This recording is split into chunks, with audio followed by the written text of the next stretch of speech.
Spotlight on the truth. Today's subject, a day of uncertainty, when systems collapse and hate turns on its own creators. Today, as we reflect on a day of uncertainty, we confront a timeless truth. Hatred and deception, when allowed to take root, ultimately destroy the very systems that gave them life. Across history, and even in our modern world, we've seen it again and again. Empires, institutions, and movements crumble beneath the weight of their own corruption and cruelty. We will look closely at these patterns, tracing how hate and deceit have shaped human societies and how, left unchecked, they bring about their own downfall. I'll share with you stories, both ancient and modern, that reveal how these forces work and, more importantly, how they fail. But even in collapse, there is hope.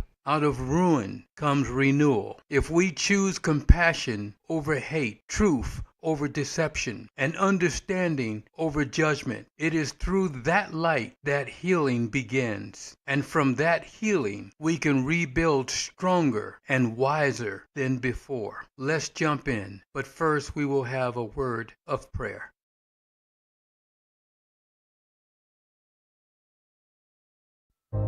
Yahuwah, my Alua, I come before you weary, heavy with the weight of this world, its noise, its pressures, its illusions. So much of what I've been told has proven false. So much of what I've pursued has led only to emptiness.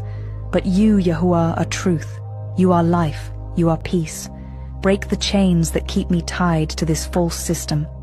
Unbind my heart from every lie I've been taught. Strip away every layer of programming, every idol of success, every voice that speaks against your covenant. Let me see this world through your eyes. Let me desire what you desire. Let me reject what you reject. Fill me with the boldness to walk away from anything that keeps me from you. I renounce the lies of Babylon. I no longer belong to its systems, its calendar, its gods, or its names. I belong to you, Yahweh, the Eternal One, and to Yahusha, the one you sent to redeem the lost. Heal my mind from confusion. Restore my soul from weariness. Anchor my heart in your word, so that no matter how loud the world becomes, I remain still in you. Lead me out of slavery and into truth, out of deception and into peace, out of fear and into trust. I am yours. I choose you again today. Let every lie fall to the ground, and let your truth rise. Most people do not truly seek the truth. They simply desire constant reassurance that what they already believe is the truth. They prefer comforting illusions to the discomfort of reality. But what if Christianity, as we know it, is a man-made construct? What if the image of Jesus Christ, particularly the Anglo depiction so often presented today, has been a deliberate tool of empire, a system designed for control rather than salvation? What if the entire framework of this religion was fabricated to serve power, not the people? Consider this. What if calling on the name of Jesus holds no more divine power than the golden calf Aaron fashioned for Israel in the wilderness? What if in our devotion we have placed our faith and our eternity into the hands of an image created by men and not by the Most High? Truth matters, no matter how unsettling it may be. We must pursue it, for it is only through seeking and embracing truth that we can find genuine freedom, and your eternity depends on it. 2 Timothy 4:3-4 warns us about a time when people will reject sound teaching in favor of what simply pleases them. For the time will come when they will not endure sound doctrine, but according to their own desires, because they have itching ears, they will heap up for themselves teachers, and they will turn their ears away from the truth and be turned aside to fables. This passage resonates strongly with our present reality today. Many do not truly seek the truth. Instead, they seek reassurance that aligns with their existing beliefs. They surround themselves with voices that echo what they want to hear, turning away from challenging truths. The message is clear. Truth matters. Even when it is uncomfortable, it matters. We cannot allow ourselves to be guided by pleasing illusions or comforting lies. Our spiritual discernment and eternal destiny depends on our willingness to face the truth, to dig out the truth, to pursue the truth, however unsettling it may be.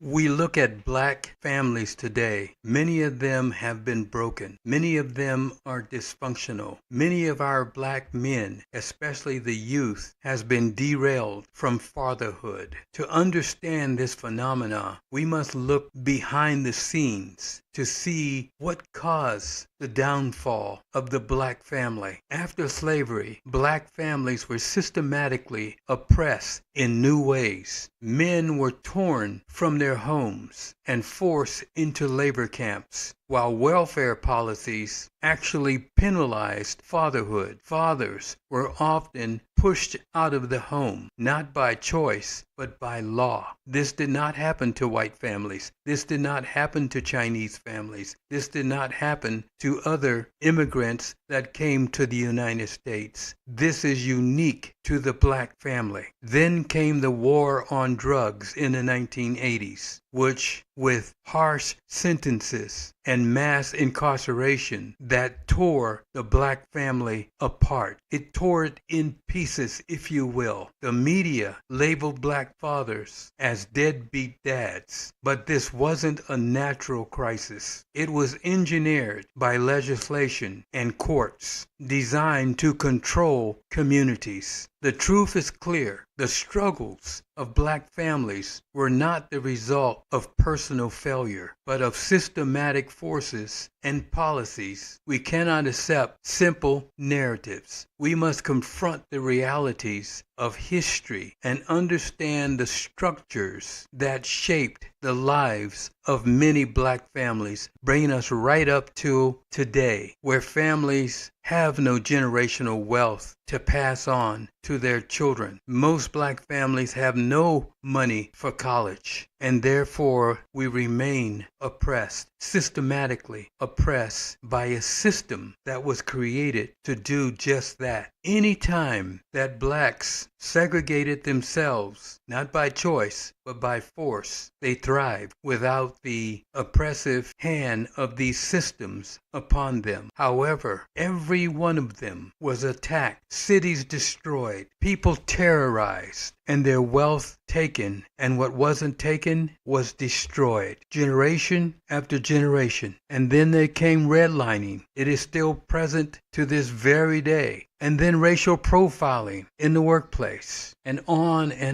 it goes. God says that we will find no rest for our souls in the land of our captivity, in the second Egypt, if you will. But God is now bringing these systems down to the ground under the weight of their own hatred for God's chosen people. Ain't nobody that's alive today that was a part of slavery. Huh? Here's the lie about how the absent black father was built, not born. When slavery ended, white lawmakers needed a new way to control black people, so they created black codes. These laws turned everyday life for freedmen into a crime.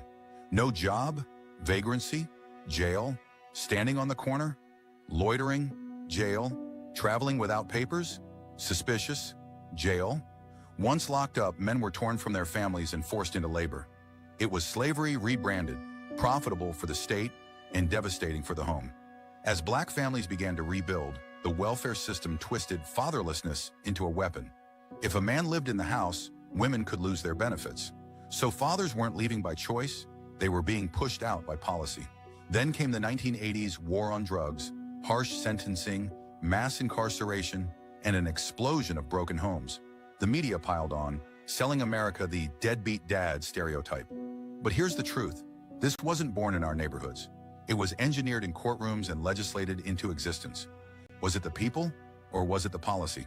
Hit follow for more Black history hidden below the surface. In the book of Ecclesiastes, the phrase, "in much wisdom is much grief." This passage unveils the sobering reality of humanity's moral depravity and the sorrow that accompanies a deeper understanding of the world's injustices. History stands as undeniable evidence of man's fallen nature, his total depravity, its persistent inability to correct its own corruption or restrain the evil it continually produces. Yet amidst this darkness, the return of Yeshua, HaMashiach, the Messiah, offers the ultimate remedy. It offers the only remedy. It offers everlasting hope that one day the redemption of God's chosen people will occur, and He will put them in their rightful place. He will restore what has been stolen from them. He will replace the years the locusts have eaten. He will make them forget all of the cruelties and the barbaric treatment hoisted on it by the nations. He alone will establish a kingdom of righteousness, restoring justice, peace, and divine order to a broken world. This blessed hope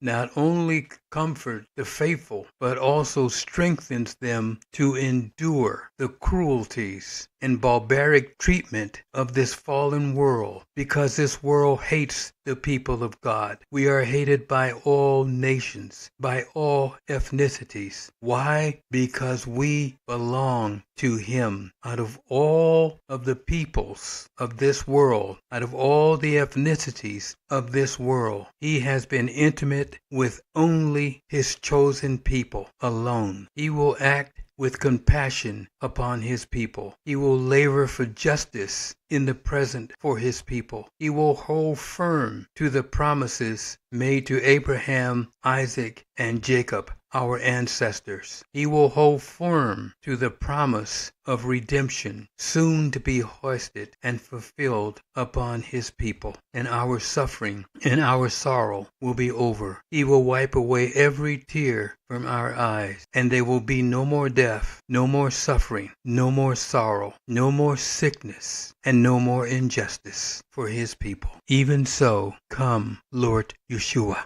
I'm going to share with you this verse that you really got to meditate on carefully. For in much wisdom is much grief, and he that increases knowledge increases sorrow. That's written by the wisest man who ever lived, Solomon. The more wisdom you have, the more grief. More knowledge you have, the more sorrow. As your discernment and understanding of the world grow, so does your grief and so does your sorrow. The more that you see that evil is connected everywhere and in everything, it brings you humility, a soberness of mind. The more that you understand just how lost the world is, it breaks your heart. And when you consider that if it breaks your heart, what does it do to the Father? For more than 4 centuries, systematic oppression has grievously afflicted God's chosen people, particularly the black community, the true Israelites. Throughout history, every attempt to rise, rebuild, and prosper has been met with deliberate resistance from systems designed to perpetuate sorrow and segregation across generations. In our time, the resurgence of white supremacy and the fear-driven ideology known as the Great White Replacement Theory have only deepened societal divisions and injustice against God's chosen people. Political figures such as Donald Trump is undermining constitutional principles, distorting truth, and perpetrating racial hostility. This stands as a vivid reminder of the ongoing inequality and hatred and cruelty towards God's chosen people in the colonized nations of the Americas, which the Bible calls Babylon the Great. Yet as these injustices are increasingly exposed, it becomes clear that we are entering a period of divine reckoning, a time when the Almighty will bring to light every hidden work of darkness, ushering in justice, healing, and the ultimate restoration of righteousness. God says that He will pay the nations back for everything that they have done to God's chosen people. Donald Trump says, I will be your retribution. However, Yeshua says, that's not so. I am the resurrection, and I am the life. It is I who will judge the world. It is I that will require an explanation for every evil that has been done. They will answer to Yeshua for every idle word they've ever spoken, for every lash, for every death, they will answer. A lot of you aren't going to like this, but there is only one explanation for the absolute havoc that Trump is wreaking on our nation right now. I mean, no outside enemy in a million years could have done as much damage as Trump in just 8 months, and he's only getting started. And the answer is that we are under God's hand of judgment. There's no other explanation for it. The blinders over the eyes of 77 million people, that they could not see this man for who he is. The sycophants around him who refuse to even blink unless Trump says so. This is God's judgment. And the protests are good and important, but you can't protest your way out of judgment. You have to repent. And specifically for the 400 years of oppression of the black community, 400 years of putting profit and greed over people. And this is why we made our film, The Sins of Our Fathers, Race, Religion, and the Rise of Trump, to tie what's happening right now all the way back to slavery, to the greed and the cruelty that this nation was literally founded on. God gives a prophetic warning that captures both the severity and the certainty of Yeshua's judgment. Isaiah 13:6-16 speaks of this. It vividly describes the day of the Lord as a time of divine reckoning, when God's wrath will confront the arrogance, wickedness, and rebellion of mankind. He will tear down the systems of oppression set up and arrayed against God's chosen people, the systems that have kept them subjugated under the mighty hand of the oppression of the nations. Yeshua says, howl or scream, for the day of Yeshua is near. Destruction comes from the Almighty. Every heart will melt, and all hands will grow weak. Terror and anguish will seize them like a woman in labor, and their faces will burn like flames. Behold, the day of Yeshua comes, cruel with wrath and fierce anger, to lay the land desolate and destroy the sinners within it. The stars and the constellations will not shine. The sun will be dark, and the moon will withhold its light. I will punish the world for its evil, says Yeshua,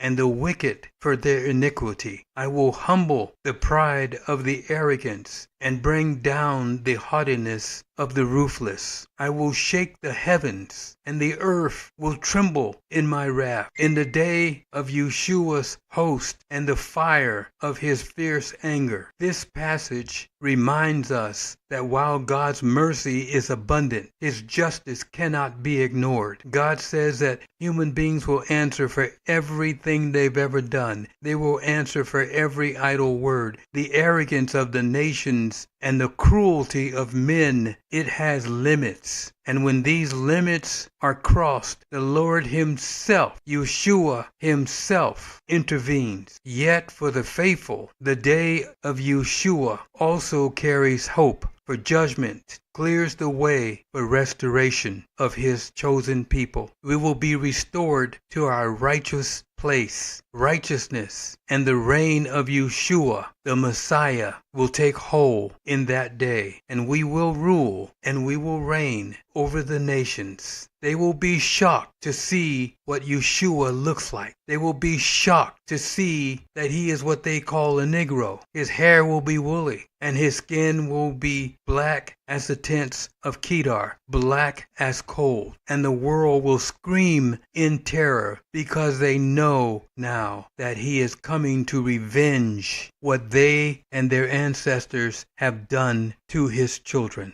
Do you feel it? It is in the air. It is in the hearts of men. We know that something is different. We know that the time of the nations is coming to an end. The times of the systems of oppression, the tools that have been crafted against God's people are being unsheathed. We're in a time like we've never been in before, and we all feel it. Something is different. It's not just in the air, it is everywhere. Men's hearts are failing them for fear of what they see coming upon the earth, because his time is near. The birth pains have already started, and Yeshua is getting ready to come and set things right, and we all can feel it.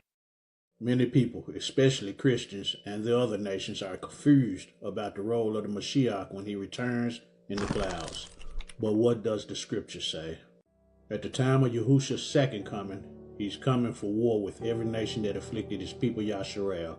And then shall appear the sign of the son of Adam in heaven, and then shall all the tribes of the earth mourn, and they shall see the son of Adam coming in the clouds of heaven with power and great glory. Why does the nations mourn at Yahushua's return? O Yahuwah, my strength and my fortress and my refuge in the day of affliction. The other nations shall come unto you from the ends of the earth and shall say, surely our fathers have inherited lies, vanity, and things wherein there is no profit. What lies have the other nations inherited? Immediately I was in the Ruach, and behold, a throne was set in heaven, and one sat on the throne, and he that sat was to look upon like a jasper and a sardine stone, and there was a rainbow round about the throne, in sight like unto an emerald. They'll mourn when they see a Negro coming in the clouds, and they realize they've been lied to their entire lives, and they've been worshiping a false image. For the devising of idols was the beginning of spiritual fornication, and the invention of them the corruption of life. For neither were they from the beginning, neither shall they be forever. For by the vainglory of men they entered into the world, and therefore said they come shortly to an end.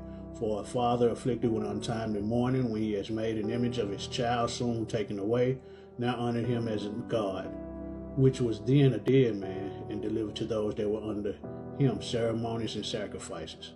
Thus, in the process of time, a wicked custom grown strong was kept as a law, and graven images were worshipped by the commandments of kings, whom men could not honor in presence because they dwelt far off. They took the counterfeit of his visage from far, and made an express image of a king whom they honored, to the end that by this their forwardness they might flatter him that was absent, as if he were present.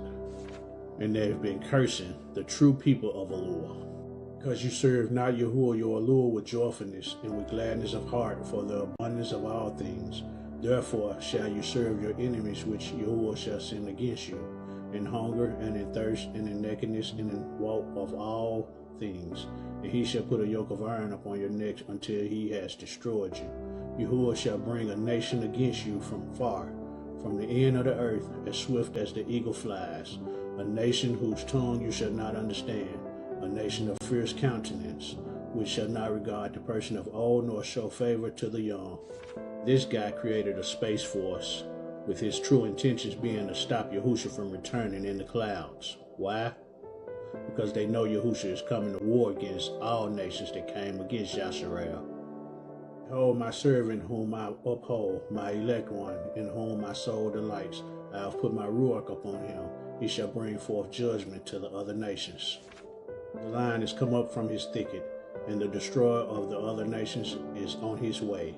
He is gone forth from his place to make your land desolate, and your cities shall be laid waste without an inhabitant. And I saw heaven open, and behold, a white horse, and he that sat upon him was called Faithful and True, and in righteousness he judges and makes war. Thus Yahuwah commanded the kings, the princes, the exalted, and those who dwell on earth, saying, open your eyes and lift up your horns. If you are capable of comprehending the elect one, Yahuwah Sabaoth sat upon the throne of his glory, and the Ruach Sedekah, spirit of righteousness, was poured out over him. The word of his mouth shall destroy all the sinners and all the wicked, who shall perish at his presence. In that day shall all the kings, the princes, and the exalted, and those who possess the earth stand up, behold, and perceive that he is sitting on the throne of his glory, that before him the Kadashim shall be judged in righteousness, and that nothing which shall be spoken before him shall be in vain. Trouble shall come upon them as upon a woman in travail, whose labor is severe when her child comes to the mouth of the womb, and she finds it difficult to bring forth. One portion of them shall look upon another. They shall be astonished and shall humble their countenance, and trouble shall seize them, when they shall behold this son of Adam sitting upon the throne of his glory. Then shall the kings, the princes, and all who possess the earth glorify him who has dominion over all things, him who was concealed, for from the beginning the son of Adam existed in secret, which Yahuwah preserved in his presence of his power, and revealed to the elect. He shall sow the assembly of the Kadashim and of the elect, and all the elect shall stand before him in that day. All the kings, the princes, the exalted, and those who rule over all the earth shall fall down on their faces before him and shall worship him. They shall fix their hopes on this son of Adam, shall pray to him and petition to him for mercy. Then shall Yahuwah Sabaoth hasten to expel them from his presence. Their faces shall be full of confusion, and their faces shall darkness cover. The angels shall take them to punishment, that vengeance may be inflicted on those who have oppressed his children and his elect, and they shall become an example to the Kadashim and to his elect. Through them shall these be made joyful, for the anger of Yahuwah Sabaoth shall rest upon them. Then the sword of Yahuwah Sabaoth shall be drunk with their blood, but the Kadashim and elect shall be safe in that day. Nor the face of the sinners and the wicked shall they thenceforward behold. After the signs have come, of which you were told before, when the nations become turbulent, and the time of my Mashiach is come, he shall both summon all the nations, and some of them he shall spare, and some of them he shall slay. These things therefore shall come upon the nations which are to be spared by him. Every nation which knows not Yasharel and has not trodden down the seed of Jacob shall indeed be spared. This is because some out of every nation shall be subject to your people. But all those who have ruled over you, or who have known you, shall be given up to the sword. Yahushua's return is the day of Yahuwah, and in that day there is destruction. Howl ye, for the day of Yahuwah is at hand. It shall come as a destruction from Yahuwah. Therefore shall all hands be faint, and every man's heart shall melt, and they shall be afraid. Pangs and sorrow shall take hold of them. They shall be in pain as a woman that travails. They shall be amazed one at another. Their faces shall be as flames. Behold, the day of Yahuwah comes, cruel both with wrath and fierce anger, to lay the land desolate, and he shall destroy the sinners thereof out of it. Come near, ye nations, to hear, and hearken, ye people, that the earth hear, and all that is therein, the world and all things that come forth of it. For the indignation of Yahuwah is upon all nations, and his fury upon their army. He has utterly destroyed them. He has delivered them to the slaughter. Their slain also shall be cast out, and their stink shall come up out of their carcasses, and the mountains shall be melted with their blood, and all the host of heaven shall be dissolved, and the heavens shall be rolled together as a scroll, and all their hosts shall fall down as the leaf falls off from the vine, and as a fallen fig from the fig tree. For my sword shall be bathed in heaven. Behold, it shall come down upon Edom and upon the people of my curse to judgment. The sword of Yahuwah is filled with blood. It is made fat with fatness, and with the blood of lambs and goats, with the fat of the kidneys of rams. For Yahuwah has a sacrifice in Basra, and a great slaughter in the land of Edom. And the rams shall come down with them, and the bullocks with the bull.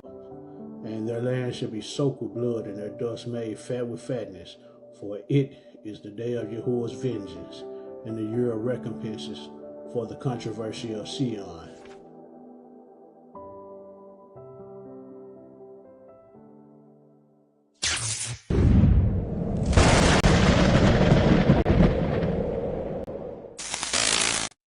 In these last confusing days, as God tears down the systems of oppression. Yeshua gives us a final warning of judgment. Let us hear the conclusion of the whole matter. Fear Yeshua and keep his commandments, for this is the whole duty of mankind. For every deed, seen or unseen, whispered or shouted, done in the light or in darkness, Yeshua will bring unto judgment, whether it is good or whether it is evil. From the beginning, Yeshua has been the strength of his people. Therefore, it is important to know who his people really are. He brought them out of bondage with power like a mighty ox. He breaks the strength of the nations that rise against him and who rise against his people. He scatters their bones. He pierces them with his arrows, and like a lion he couches in victory. Who dares to rouse him? And soon the same Yeshua, the Son of Man, will come in his glory, and all his holy angels will come with him. He will sit upon the throne of his majesty, and before him shall be gathered all nations. Then he will separate them, the sheep to his right, and the goats to his left. To those on his right he will say, Come, you blessed of my Father, inherit the kingdom prepared for you from the foundation of the world. For when I was hungry, you fed me. When I was thirsty, you gave me drink. When I was a stranger, you took me in. Naked, you clothed me. Sick and in prison, you came to visit me. But to those on his left he will say, Depart from me, you cursed, into the everlasting fire prepared for the devil and his angels. For I was hungry, and you gave me nothing. I was thirsty, and you gave me no drink. I was a stranger, and you turned me away. Then will the righteous and the wicked alike ask, When did we see you, Master? And Yeshua will answer, Inasmuch as you did it or did not do it to one of the least of these, my brethren, you did it unto me. And so the final word is spoken. The righteous will enter into everlasting life, and the wicked, the cruel, into everlasting punishment. For in that day the mercy of Yeshua will be fulfilled for those who obey him, and his judgment will be poured out upon those who rejected his truth. So let every heart be warned, every soul be humble, and every spirit be ready, for the day of Yeshua is at hand. We feel it in the air. We feel that something has changed. Hearts of men are starting to fail them. People are starting to look at the future and tremble as they see the systems weighted down by hate beginning to crumble under the weight of their own hatred and cruelty. We all know that Yahuwah has a chosen people, Yasharel. We also know that they are his covenant people, and their purpose is to be a set-apart royal priesthood to the other nations. But what is Yahuwah's will for the other nations? What does the scripture say? Let us hear the conclusion of the whole matter. Fear Yahuwah and guard his commandments, for this is the whole duty of man. The whole duty of man is to fear Yahuwah and keep the commandments. So what does Yahuwah command of the other nations?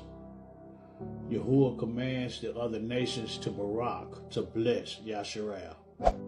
How goodly are your tents, O Yakub, and your tabernacles, O Yasharel.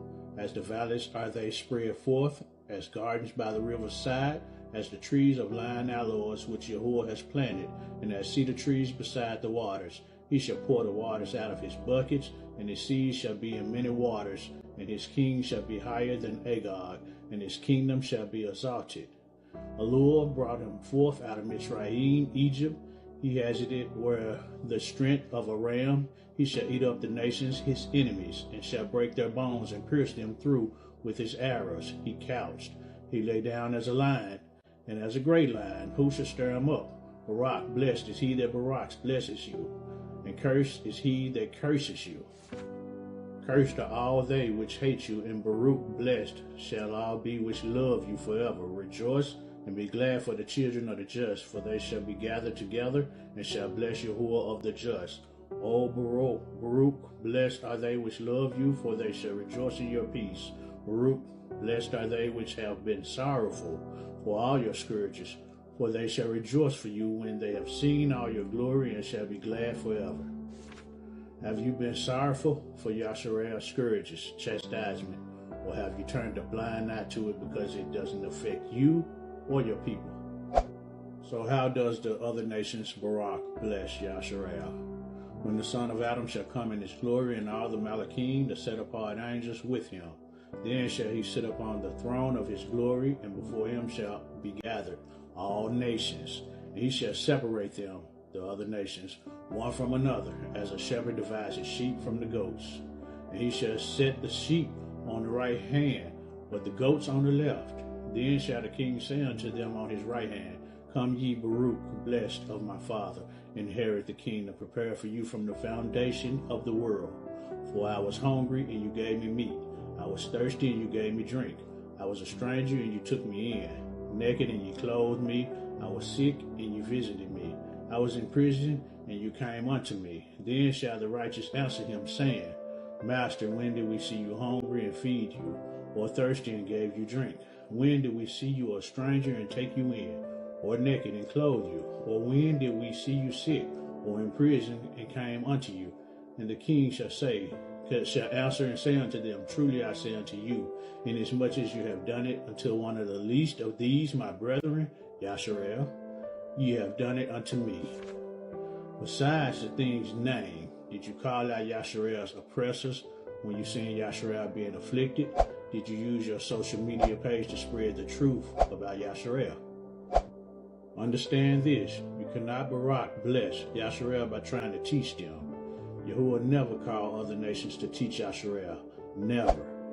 But the Comforter, which is the Ruach HaKodesh, whom the Father will send in my name, he shall teach you all things and bring all things to your remembrance, whatsoever I have said unto you. Yahuwah's Ruach will teach Yasharel, not the other nations. You'll only bring wrath upon yourselves. How does the nations curse Yasharel? Then shall he say also unto them on the left hand, Depart from me, ye cursed, into everlasting fire prepared for the devil and his angels. For I was hungry, and you gave me no meat. I was thirsty, and you gave me no drink. I was a stranger, and you took me not in. Naked, and you clothed me not. Sick and in prison, and you visited me not. Then shall they also answer him, saying, Master, when did we see you hungry, or thirsty, or a stranger, or naked, or sick, or in prison, and did not minister unto you? Then shall he answer them, saying, Truly I say unto you, inasmuch as you did it not to one of the least of these, speaking of Yasharel, you did it not to me. And these shall go away into everlasting punishment, but the righteous into life eternal. Besides these things named, did you turn a blind eye when you seen Yasharel being afflicted by the government, by your neighbors, and by the system that put in place to keep Yasharel down?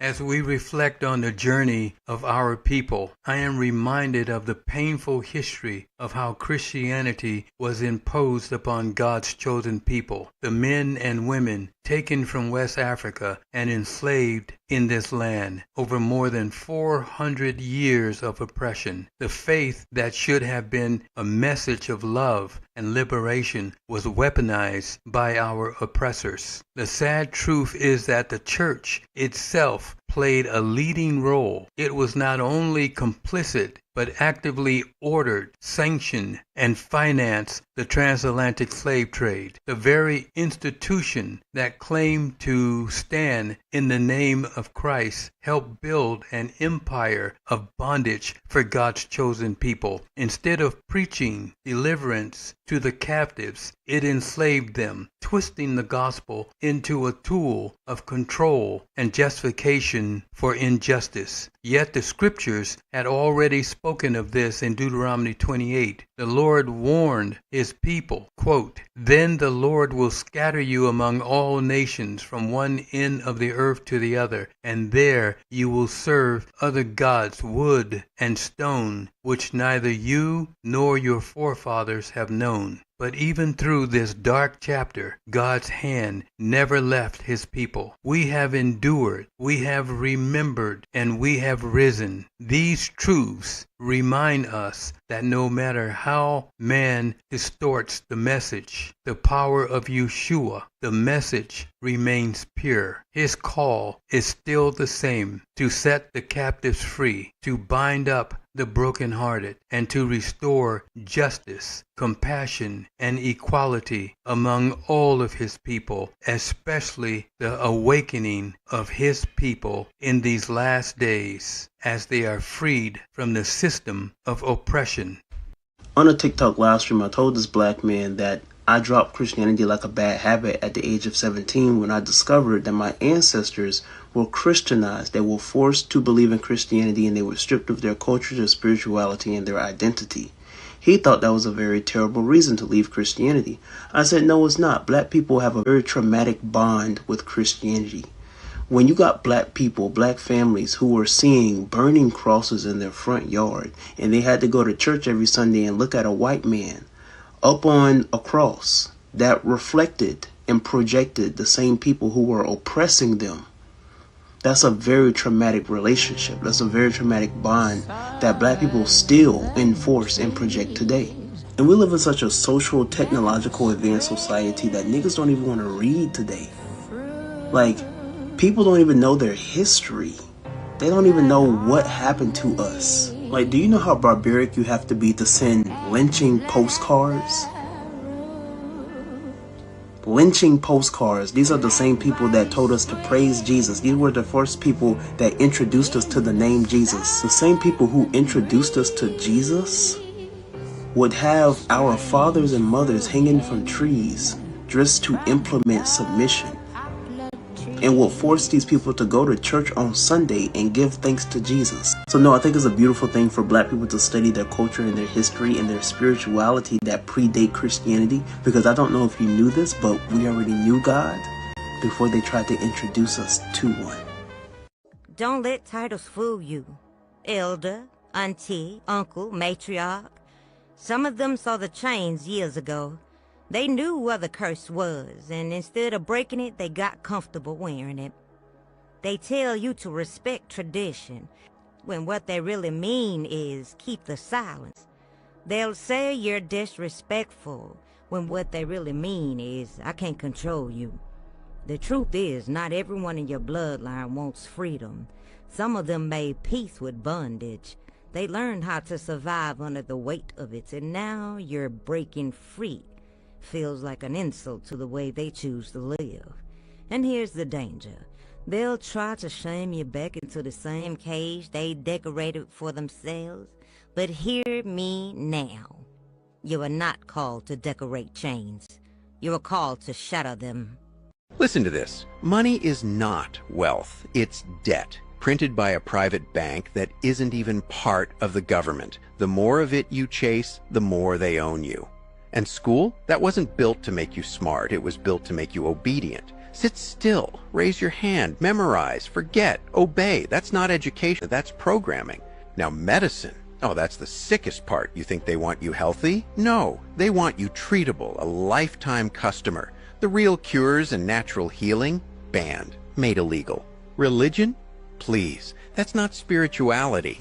That's control. They took ancient truth, burned it, buried it, and gave you a system designed to make you feel small, dependent, powerless. And possession? That's just a story. Property, power, control. It only exists because we all agree to pretend it does. But the biggest secret, the one they're terrified you'll remember, you are God. Not in some symbolic way, not metaphorically, literally. You are the source, the energy, the spark. And if you ever truly realize that, their game ends. This world, it's built on illusions. And once you see them, you can never go back to sleep. The systems of our world conditions us to accept certain norms as natural, shaping our perceptions of what is good, what is holy, what is clean, what is dirty, what is wise, and what is respectful. This programming influences our entire lives, often leading us to unquestioningly conform and work for the benefit of society. Unfortunately, we are rewarded with a brief retirement, mirroring the idea of a reward for compliance rather than genuine fulfillment. We look at black as bad. We look at white as good. We're programmed to think this way. We look at black people and we think that they are unintelligent, uneducated, and broke. But this again is a programming that has been linked into our minds for us to think this way. Many times we have to think outside the box, outside of our programming, in order for us to wake up our minds and find out who we really are. You go to school, right? They teach you history. They tell you who to love, who to hate. They split the world into good guys and bad guys. And guess what? We're always the good guys. Always. And because you're young, your brain soaks it up. You believe them. You don't even know you're believing them. Then you go to college. More books, more lectures, more knowledge is power. You think you're getting smarter. Really, you're getting programmed. Programmed deeper. Fresh out of college, degree in hand, you feel like a king, a queen, untouchable. But the program is complete. From now on, they don't need to teach you. They just send you little nudges, little updates. You're right. The world picture you have is right. Keep going. You work, they learn, you age, they age. The program runs. Then retirement. Finally time to live your dream. Finally. How generous, how kind. Only now your health is gone, your energy is gone, your spark is gone, the job took it, the system drained it. And this isn't an accident. This is the design. This is how they keep you in their game. This is how you obey without chains. This is how they steal your potential and call it life. You've been programmed to repeat, not to live. This is just a theory, not a fact. Most people are not going to like this, but I will still say it anyway. If you think working 50 years at a job you hate just to get a few years of, in quote, freedom when you're too old to enjoy it makes sense, well, I can't help but say you have been brainwashed. This isn't living. It's a trap. School trains you to obey. Work drains your best years. Retirement is the reward they dangle to keep you quiet. By the time you're free, your body's worn out, your energy's gone, and you spent your whole life building someone else's dream. That's not an accident. It's designed that way, a system built to keep you tired, broke, and too distracted to see the truth. The scam is simple. They steal your time while you're young and hand it back when you can't use it. And the cruelest part, most people defend the system that's enslaving them because they've been taught to call it normal life. But nothing about this is normal. It's just comfortable enough to keep you from revolting. There's a painful truth most people never realize. Your life isn't really yours. From the moment you were born, you've been following a script you didn't even write. They told you what success looks like. They told you what happiness means, and you believed it because everyone else did. Look around you. Everything feels normal, right?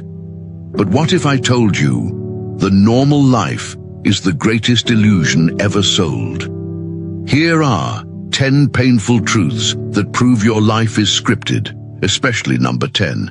You may save and share this video so others may know. 1. You wake up every day just to work for someone else's dream.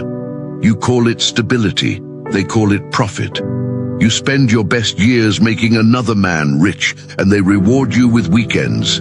2. You were told to study hard, not to learn, but to obey. They trained you to memorize, not to think, to follow, not to question. 3.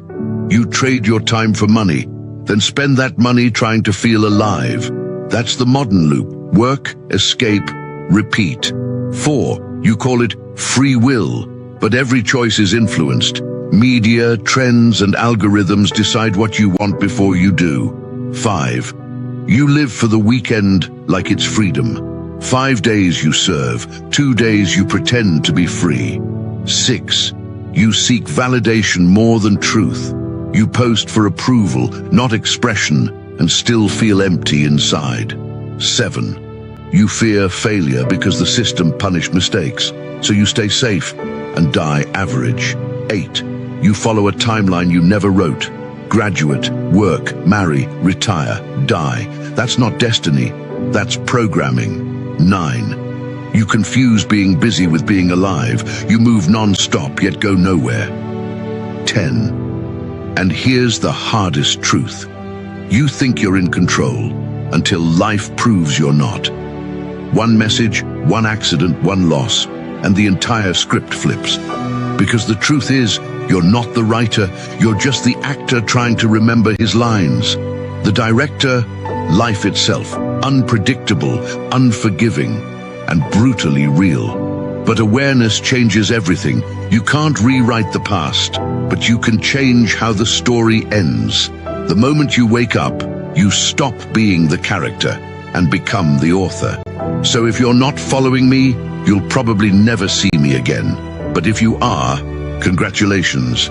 You're one of the few who's growing every single day. During the colonization of the Congo, Christian missionary efforts were often intertwined with the brutal exploitation led by European powers under King Leopold II of Belgium. His insatiable greed and cruelty were masked by the pretense of a civilizing mission. Leopold and the Belgian colonizers' embrace of doctrine of white supremacy and superiority, using it to justify the dehumanization and exploitation of the Congolese people. This colonial legacy of racial ideology and greed left enduring scars on the region of Africa to this very day. Moreover, even today, these elements of white supremacy and the devaluation of black lives persist in America and other Western countries. The system of thought underpinning Christian nationalism and certain political rhetorics often reflect a deep-seated programming within the Western mindset, especially among white people, that perpetrates the notion that black people had no civilization before being brought to the Americas. In reality, black civilizations thrived long before colonization, contributing significantly to human history and even laying the foundation for European culture, which was in itself once more primitive and barbaric. This continuity of thought is also evident in the fear-driven narratives of the so-called Great Replacement theory, reflecting an ongoing struggle for justice and equality, and reminding us of the rich histories and civilizations that existed long before colonization, long before civilization took root in Europe. In fact, because of these great civilizations, these great black civilizations, they were instrumental in civilizing the European communities. These ideologies are at the root of the Western system of oppression of God's chosen people. Christianity is their biggest and most formidable and effective weapon used against the people of the living God, to keep them humble and to keep them in line, controlled, and subdued. It also helps to keep them docile and harmless, regardless of the cruelty and dehumanization inflicted upon them for well over 400 years in the United States and other Anglo nations around the world. Religion is not harmless when it enters the hands of power. It becomes a weapon that is dressed as salvation. And King Leopold II knew that. He didn't conquer Congo with guns alone. He conquered it with priests. Catholic missionaries were sent to civilize Africans while Belgian soldiers mutilated them. The Bible was used to pacify resistance, to preach obedience while Villages were burned and millions died. And it wasn't just a genocide. It was a psychological warfare in the name of God. And the script didn't just end with colonialism. Religion became the moral anesthetic of empire. It silenced anger, it divided communities, and it taught the oppressed to pray instead of fight back. And up until today, the Congo stands as one of the greatest tragedies since the Second World War. Over 6 million people have been killed since the 1990s. And yet the world remains silent because the same forces that blessed colonial conquest now blesses corporate exploitation. And that is why we must criticize religion. Not because faith is evil, but because faith, when captured by power, becomes the perfect tool to make people not question their own chains. Throughout history, dominant narratives have often obscured the rich civilizations of Africa, painting Europe as the cradle of civilization while overlooking Africa's profound contributions to knowledge and culture. During the Middle Ages, Europe grappled with preventable diseases and lacked basic sanitation, even believing that bathing was harmful. In stark contrast, Africa flourished with advanced civilizations that pioneered mathematics, astronomy, and more. Furthermore, it's crucial to acknowledge that during this period, Europeans even resorted to consuming Egyptian mummies and later the bodies of executed Europeans in the misguided belief of their medicinal properties. This complex history challenges the simplified narratives we've been taught and underscore the importance of reclaiming and honoring the true legacy of Black civilizations. Historically, we have been conditioned to associate whiteness with cleanliness and purity, both socially and religiously. This belief has often overshadowed the rich cultural traditions and practices of Blacks and other non-European communities. By challenging these ingrained notions, we can uncover a more accurate and inclusive understanding of history, honoring the true legacy of all civilizations. Munching on mummies, bursting with maggots, bird droppings bred, Europeans in the Middle Ages weren't just relieving themselves everywhere. Their diet was bizarre beyond words. When you time travel to a medieval feast, you'd find mummies on the table, steaks and bread covered in bird droppings, along with pastries crawling with maggots and all sorts of outrageous stuff plus more. The reason mummies are so rare now, Europe gobbled them up till they were all gone. In the bizarre history of medicine, people in the Middle Ages believed every part of a mummy was a treasure, capable of curing tumors, gout, plagues, poisonings, and even syphilis. Yup, syphilis. So, mummies were grilled into steaks, ground into powder, used as seasoning for red wine bread, and even turned into paint. Mummy brown. Now a lot of famous paintings bear their mark. Europeans feasted on mummies from the 12th to the 20th century. The whole thing started, all because its name sounded similar to a drug called bitumen. So, unscrupulous merchants simply claimed eating mummies could cure all diseases. From then on, eating mummies became a craze across Europe, leading to such a demand that eventually, Europeans started making mummies out of Europeans for Europeans to eat. Nice. Not only did medieval Europeans eat humans, but they also ate maggots. Their bread was so hard, it could literally kill a person. The Italians came up with a solution, leaving the bread outside to attract flies to lay eggs. When the eggs turned into little maggots, the bread was fermented. Biting into a maggot-filled bread was a mouthful of protein. To stand out as nobles, their dining habits were extravagantly unique. After baking the bread, they hollowed it out and stuffed in small birds. When sliced open, countless chirping birds would come pouring out. Aside from the bread shell full of bird droppings, you might even get a taste of ice cream if you opened your mouth. As times changed, Europe slowly abandoned these dark culinary practices. The famous dish, Starry Night, might just be a nod to the medieval legacy. They told you the King James Bible was the oldest and most complete. That's a lie. What? The Ethiopian Bible is the oldest and most complete Bible on earth. Written in Guizi, an ancient Ethiopian language, it predates the King James Version by almost 800 years. And here's the shocker. While the King James Version has 66 books, the Ethiopian Bible contains 81 to 88 books. It includes texts that Europe left out: the Book of Enoch, Esdras, Baruch, and all 3 books of Maccabees, plus many more. Why were they removed? Who decided which books made the official cut?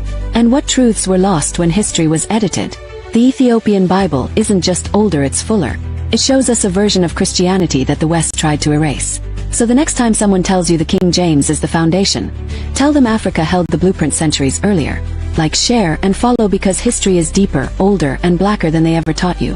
Throughout history, dominant narratives have often justified violence and genocide under the guise of divine destiny and cultural superiority. For instance, during colonization, the macabre use of the skulls of murdered black individuals as jack-o'-lanterns highlights the cruelty and dehumanization that accompanied these acts. Jack-o'-lanterns was used in Halloween, the skulls of black people. Summarily, the exploitation and massacre of indigenous people in the Americas, often justified by so-called divine right, reflects a painful legacy of systematic oppression. By confronting these truths, we pave the way for a more honest and inclusive understanding of our collective past. I won't tell you this. The first jack-o'-lanterns in America weren't pumpkins. They were the skulls of black slaves, burned black and lit from within. Enslavers twisted old Celtic rituals into something even darker. After lynchings and executions, the skulls of enslaved Africans were sometimes taken, hollowed, and blackened in fire. Flames were placed inside the bone, turning a human head into a lantern of terror. It wasn't about Halloween fun. It was about fear. These lanterns sent a brutal message: run, resist, or rebel, and this will be your fate. Over time, America buried the truth. Pumpkins replaced skulls, and the story was rewritten to sound innocent, but the roots were soaked in black suffering. I know what you're thinking. Good information. I didn't know it. I'm gonna look into it. But I just bought my son his favorite Iron Man costume. My daughter just got a Cinderella costume with the little wand. Alright, that's cool, but understand, you put your children in the crosshairs of the judgment of God when you allow them to celebrate these pagan customs, because that's what it's rooted in. It's rooted in paganism. When you look at the history of it, look at the brutalization that took place with our ancestors, and we still celebrate these things with no care. Why not keep the feast that you actually read about in the Bible, in Leviticus chapter 23, and other memorials that you read on about through the scriptures? Feast of Tabernacles, Day of Atonement, Passover. They called him Jesus, but his name was Yahusha, which means Yahweh saves. Matityahu 1 verse 21, Sefer. And she shall bring forth a son, and you shall call his name Yahusha, for he shall save his people from their sins.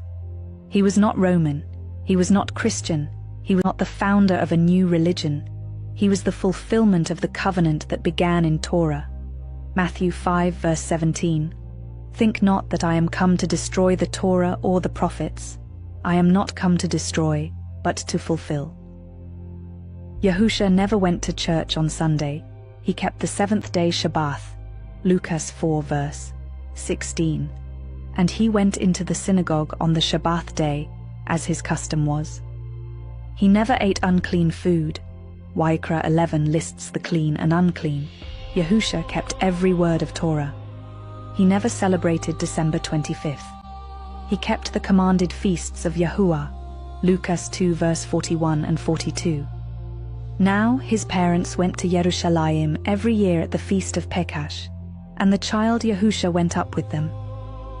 He never called any man pastor, Matityahu 23 verses 8 to 10. But you are not to be called rabbi, for one is your teacher, even the Mashiach. He never told us to follow man-made traditions, Mark 7 verses 7 to 9. In vain do they worship me, teaching for doctrines the commandments of men.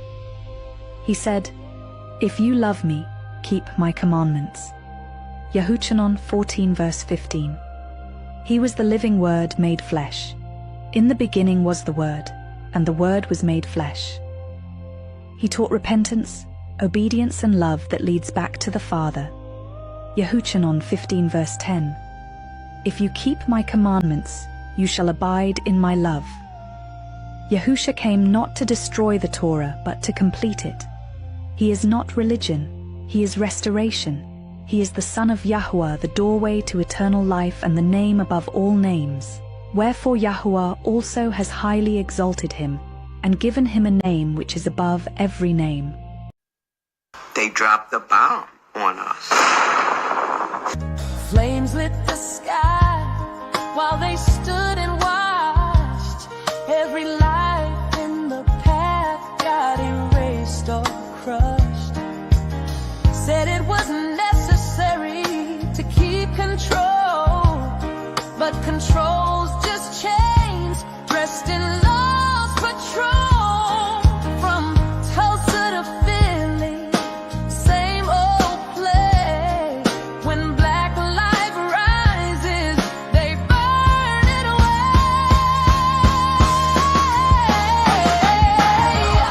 They dropped a bomb on a family home, on U.S. ground in their own zone. Fire spread, whole block gone. 65 kids dead and the ashes speak. When the law's the killer, who you gonna see? They burn what they fear, but the roots still grow. They burn what they It's an embarrassment to the city of but Philadelphia. the truth still grows. They burn what they fear, but the truth still